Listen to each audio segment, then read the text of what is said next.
Hello everyone, how are you doing? This is Helton's Computer Repair. Starting from Windows 7, the system only puts the recycle bin, pretty much that we see right there, on the desktop after performing a clean reinstallation of Windows. Now many users, one of the things that they pretty much bringing that desktop icons from missing by default. And another one that used to be there is pretty much my PC, and another one that used to be there on Windows XP was like my documents and control panel options and stuff like that. You can have them on the desktop.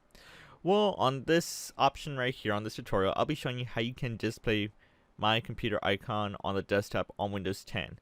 So let's go ahead and get started.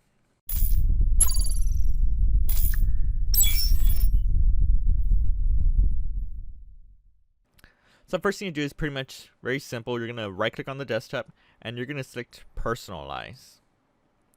Once you get to there, you're going to choose themes on the left side. And be sure you have it expanded to be a little bit smaller. If you have it like small version, you would have to scroll down and then you'll see a file called desktop icon settings. If it's on a bigger screen, then you can see it on the right side where it says desktop icon settings.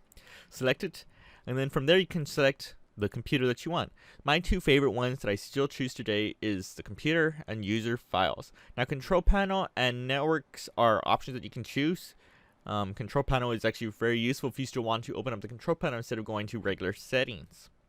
But by default, I'm going to choose apply and press OK. And I'm going to go ahead and exit this out. So here are the two files. I'm actually going to refresh this and see if they went in order. No. So I'm going to go to view, sort by name, and there we go. Looks more clear and easier to do this. And that is pretty much it. Thank you for watching from Helton's Computer Repair, and I will see you on the next video.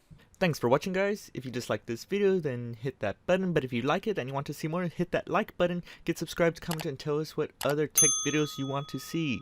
Consider checking out our merch store, link in the video description. And for the rest, I will see you on the next video.